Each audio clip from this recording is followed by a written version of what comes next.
going inside the issues of our community. This is Local 12 Newsmakers. Good morning and welcome to Local 12 Newsmakers. The steady growth of serious crime has become an actual psychological and PR burden for the region. How do we get a handle on it? How do we begin to turn things around? In the aftermath of the murder of Richard Muhammad at the end of December, Local 12 reporter Deb Dixon prepared several reports in this past week about what has been dubbed super predators. Young man, the 20-year-old man accused of arranging the murder, fits the profile of what is at the heart of lethal chaos here in Cincinnati and across the country. 20-year-old Philip Harris was out of prison just 3 weeks when he allegedly ordered the murder of Richard Muhammad.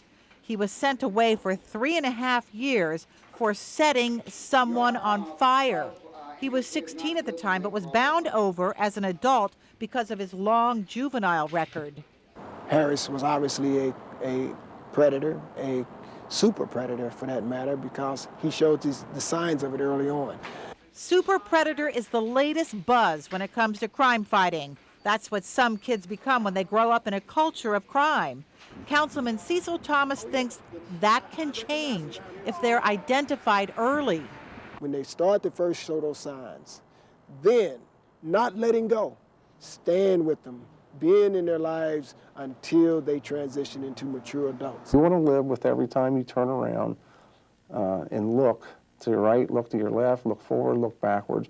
A cop's there, a probation officer's there, a parole officer's there, federal prosecutor's waiting for you, Joe Dieters is waiting for you, the sheriff's waiting for you, whoever you want. We're there. We're going to be watching you 24 hours a day. Some elements of murder will be hard to track and change, such as the cultural phenomenon that has carrying a gun a fashion statement and taking a life a status symbol. Deborah Dixon, Local 12. One person who has been very outspoken on the culture of crime is Dr. Odell Owens, the Hamilton County coroner. Besides being a renowned fertility expert and county coroner, Dr. Owens has always been involved with efforts to improve the lives of young people as the head of Project GRAD, for example. I am joined this morning by Dr. Odell Owens. Odell, welcome back. Good morning. To Thank Newsmakers.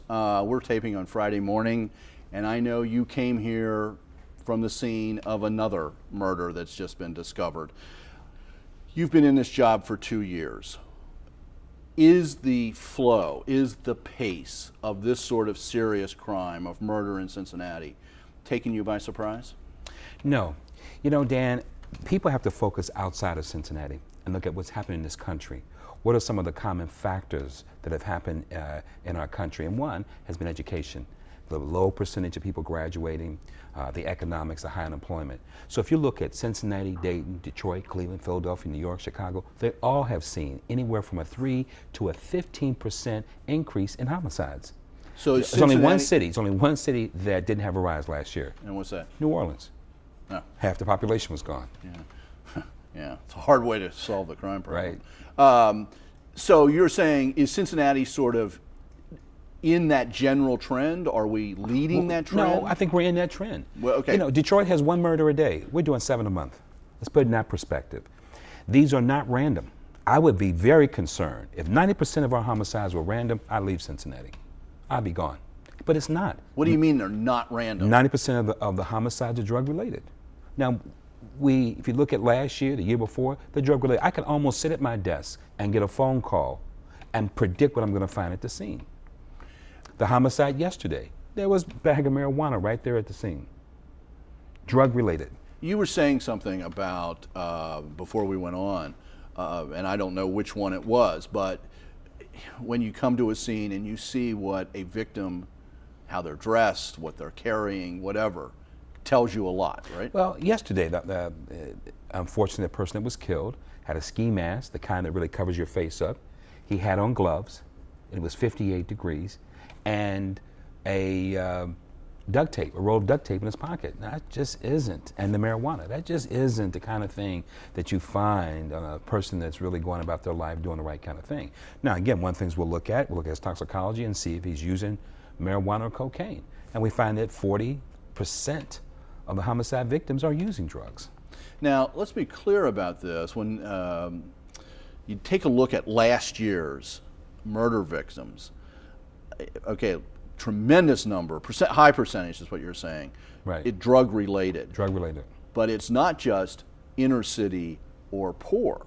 It's some people caught up in this in the suburbs as well. Well, if you look at the data from 2005, 80% of the people who were killed in Over the Rhine do not have an Over the Rhine address. 80%. 80% in 2004, and Over the Rhine had the highest concentration of homicides in 2005, the highest concentration of homicides in Cincinnati, but 80% of those people did not have an Over the Rhine address. We see many people who come in from suburbia into the city to buy drugs who are homicide victims. Now, you're saying that the overwhelming percentage here is tied up with drugs. Right. Is there also, there must be murders too that are... Sure. You had the first homicide of the year was domestic violence. Okay. It was a homicide-suicide. Homicide-suicide typically are domestic violence. We had 7 people last year who died who were innocent bystanders. However, 4 of the 7 had cocaine in their system.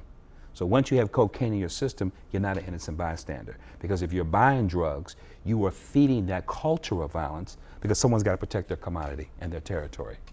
Do you think that whole drug culture and the violence that's connected with it, is that simply getting worse and worse? Oh, absolutely. I mean, that is the core. I mean, we've always have had poor neighborhoods and people had to struggle, but we didn't have the burden of the drugs. That to me is the difference. So when we focus on the violence, we make a little bit of a mistake. We got to really focus on the drug and the drug culture. And what do you do about that? Well, you talked about, and you think about your super predator. If you are not reading on your grade point, you're at your grade level by 4th grade, you're in trouble. You're going to be one of those super predators. You got a good chance of being one of those. Study out of California looked at 1,400 juveniles, went back, who had been arrested, went back to see how many were reading on a 4th grade level when they were in the 4th grade, and the answer was 0. Wow. So if you can get kids to read and have better self-esteem. If I could pass out a pill of self-esteem, we wouldn't have any problems in our community. So now you've been very involved in the education system, Absolutely. as I mentioned, with Project Grad and some other projects Right. that you've worked on.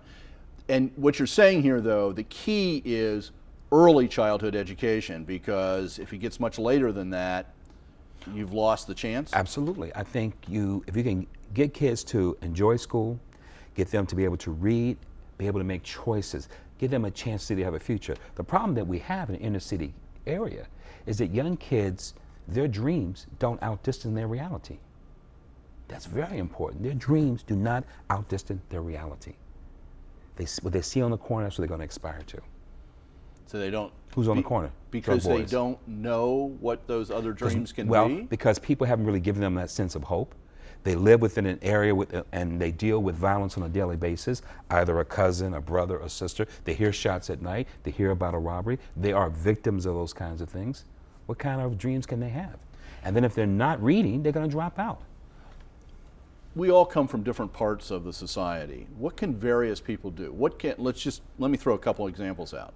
What can a teacher, no matter what their background is, what can a teacher who teaches in a school that has a significant percentage of children from poor, low-income families, what can that teacher be doing? They're doing the best they can. I mean, they're in those schools. They have not opted out of the inner city schools, those challenges. Schools like Heberly, Millville. Millville has 100% free lunch.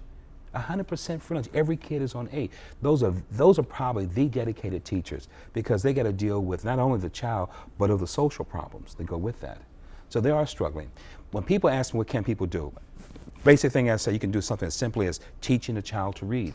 If I had 1,000 volunteers and could go into some of the inner city schools and tutor these kids, show them some love. See, one of the problems is that people talk about a community, but if you come from a dysfunctional family or a lack of a family, you don't have a sense of community. You don't have a sense of a love. How can I love Cincinnati? How can I love my school, love my neighbor, when I don't have love for myself because no one has shown me some love? It could be as simple, and I mean this in all sincerity, it could be simple as buying Cincinnati Bell Wireless. Why? In 2001, when Cincinnati Bell went into Taft High School, the graduation rate was 30%. Cincinnati Bell has put, I bet you, over $1 million into Taft, and it comes out of their earnings, not out of a foundation. 2005, 70% of kids graduated from Taft. So to me, but Cincinnati Bell needs support. So you buy wireless because what, the other companies aren't helping our city. Simple things like that. If you don't want to go into the inner city, there are things you can do.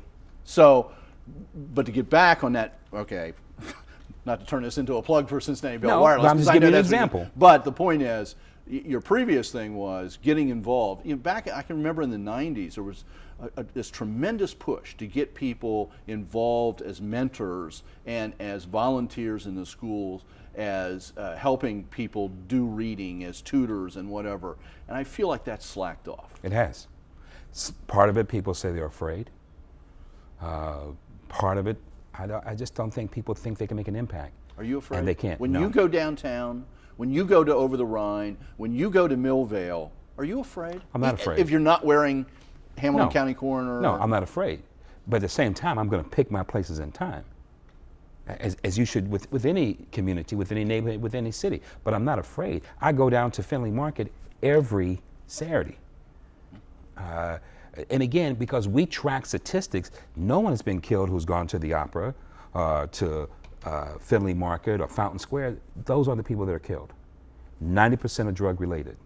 You got to deal with the drugs. Now, how do we deal with that? Part of it, we need more outpatient rehab.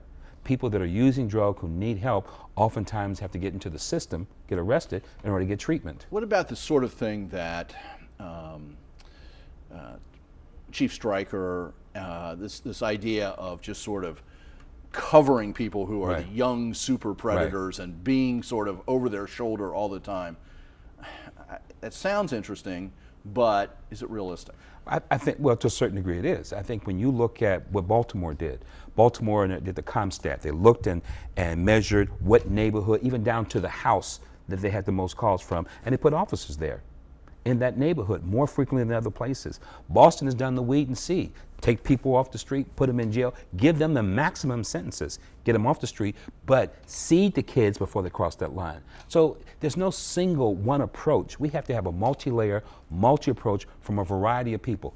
If the problem is in the community, the solution is in the community. So we're gonna have to embrace the people at the grassroots level to get involved as well. What about the concept of a jail? It was on the ballot last time. pushed. It's going to, we're going to have to deal with this.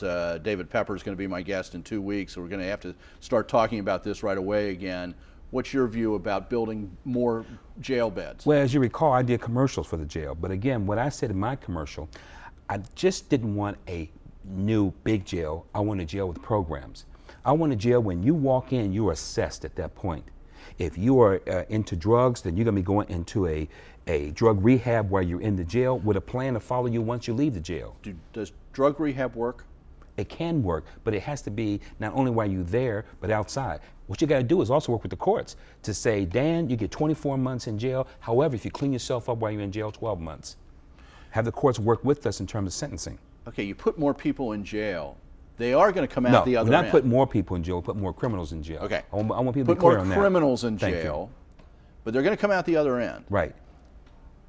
When people go on probation, is that when the real problem begins? Absolutely. I think when they go on probation, but again, you start with people in the jail. You deal with their anger management. You deal with their, we talk about GED, but basically for a lot of people, it's talking about teaching them how to read. But it's also getting them a job. I've worked with a couple of people who come out of jail, and I'm frustrated by the fact I can't get them a job. And I can see that they're going to fall back through the crack. I'm basically out of time, but one last question. 2 years in this job, are you discouraged or are you still optimistic? Oh, I'm very optimistic. This is a season of violence, and this too shall pass. Thank you. Thank you for your work. Thanks, Dan. And you'll be back, Thank you. as always. Stay tuned. Last week, Governor Taft and I discussed funding for Ohio public schools. After the break, a suburban school board president who thinks the governor didn't give the full picture. You have to allow local property taxes to grow without a vote, which isn't popular at all, or you have to really shift the burden of funding tremendously to the state level, to state tax sources, which requires a very large tax increase at the state level.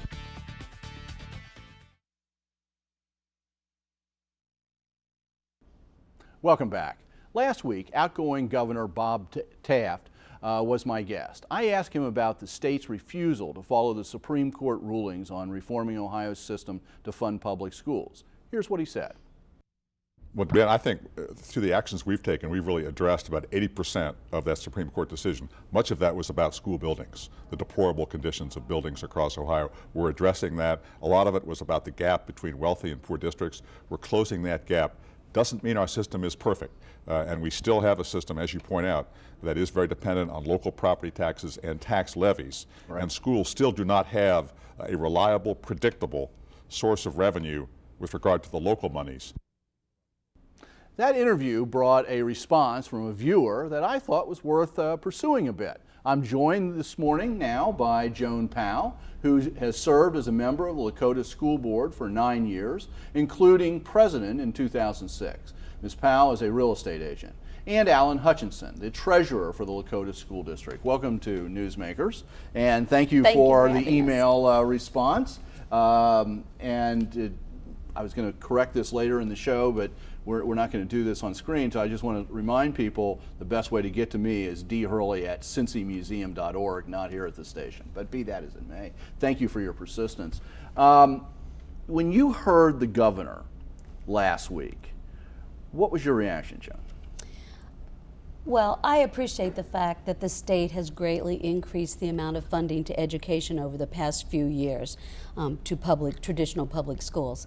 However, my concern was I thought that Governor Taft painted a picture that the state had basically solved their end of the funding formula. He did refer to the problems with the local share, but he painted a picture that the state had accomplished what they needed to in regards to the state funding. And you don't think that's true? No, I don't. I don't. I know that right now we're presently under the jurisdiction of House Bill 66, which was the biennium budget passed in July of 2005, excuse me. And that under that bill, it created a different funding system for many of the districts in the state, providing unequal funding to many districts. Let me get Alan in here. There are these two fundamentally different ways the state determines how much money is going to go to a particular system. What are those two formulas? Essentially, the state funding is supposed to be based on a per pupil basis, but because of the changes that Joan mentioned, there's a requirement to have two different guarantees because the funding formula is not working quite the way they anticipated it to work. One is on a per pupil guarantee, which means you get the same amount per student. The other one is on a total guarantee, which means you get the same total dollars you received the year before. And those are not being distributed equally or implemented equally, I guess is the best way to say it. Let me pursue this in terms of what the impact of that might be. In a system like yours, Lakota, which you're already the 7th largest school system in the state of Ohio, right. You are in growth. You're still growing very rapidly. How many students did you increase this year? About 400. Okay, something. about I'm 400. Sure that's about a building's worth. Sure. And if you got per pupil, that would have meant that for every one of those new students, you would have gotten increased funds, right? Right. Did you? No, actually, for the last 2 years of this biennium, we've received no additional state dollars in the actual calculation portion of the formula. So that means because you're guaranteed the total amount. So we've grown nearly 800 students and received absolutely no increase in state funding as a result. What about in a system, let's take Cincinnati for an example, that is losing students? What happens in their situation? In those cases, if they're on the total per pupil and they've lost students, then they're actually receiving more per student than we would be. We're getting less per student because we're getting more students, no additional dollars. They're getting the same dollars and fewer students to educate, so they're getting more per student. Well, here's the magic question. How does a school system end up being assigned either the per pupil or the per system rate? Be my guest. Well, there are a couple of calculations in which they compare what you previously received and what you would receive under this new formula, and then they compare the results of those two equations. And if you're above zero on both of these equations, then whichever one is the lesser one is the calculation you receive. It's it makes it difficult to explain to the public. Funding is already a difficult conversation with the public, but this makes it all the more difficult. And districts that would appear to be similar on the surface end up in different categories. For example, right next door to Lakota is the Mason School District. Another growth district. Another growth district. And they are very similar, I would say, as far as wealth, as far as student growth, as far as commercial growth in the area. I think most people would see them as similar. And yet Mason ended up on the per pupil guarantee, so that for each additional student, they do receive additional funding. So we're in the position where you could have two students move into two houses literally across the street from each other. And one, being in the Mason School District, would be funded, and the one on the other side of the street in Lakota would not be funded by the state. So, Alan, this is because of this bill that was passed in 2005. Does this last for 2 years and there'll be a recalculation, this summer? Well, every biennium is a new challenge. Right. And this is the last biennium that we're talking about. What happens in this next biennium, we're not 100% sure. We know what the State Department of Education has recommended, and it basically is remaining on the same course. So potentially Lakota could receive no dollars for 4 years and grow by at least 1,000 to 1,200 students. Which then means that the local taxes, that the levies, the operating levies you go for, that just drives up the size of those levies, right? I mean, let's be honest. If the state's not going to come forward. So what we've got here is two things. It's the amount of the state contribution, but it's the seemingly irrational or obtuse why one district ends up one place. I mean, because Mason, Alan, do you have any explanation for why Mason's different than Lakota? Their one calculation comes to a zero, and the other one comes to a whole dollar amount. They get the lesser of those two, which in my book would be the zero, but I'm not wishing that on Mason, don't get me wrong. But if it's zero, then you go to the nearest whole number. Ours has a calculation, has a number for both of those, and we get the lesser of those two, which puts us on a total. That's the best rationale I can give you. And that's really clear to me, yeah, right. On this show, we have spent a lot of time, because there's a lot of effort in public education right now, to encourage non-traditional public schools, community or charter schools, voucher programs. How do those things play into this? Well, Lakota has no charter schools located within our boundaries. However, we still lose revenues to students that attend charter schools, because that is the way they are funded. The money is deducted from what would be their home school district. And I believe we lose somewhere in the range of about $500,000 due to that effort. You mean for you? For our school Lakota district, School for District. Lakota School District. I believe that those programs are in place in order to encourage parental choice.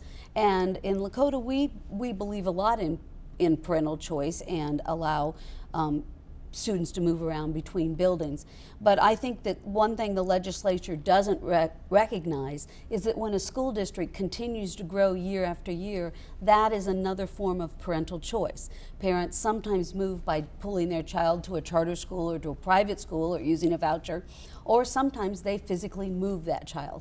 And so when that— By moving the family. By moving the family. And when that parent then makes that choice, and then the state doesn't recognize that choice by funding the child, it puts the school district in a difficult position, and I believe it also puts the taxpayers of that school district in a difficult position. Alan, I only have about a minute left, but what's the ability of local officials, either elected officials or people who work for the system, to actually influence the legislature on this?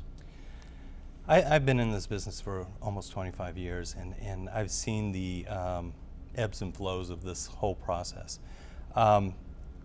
It really is critical for the local elected official to be active at the legislative level.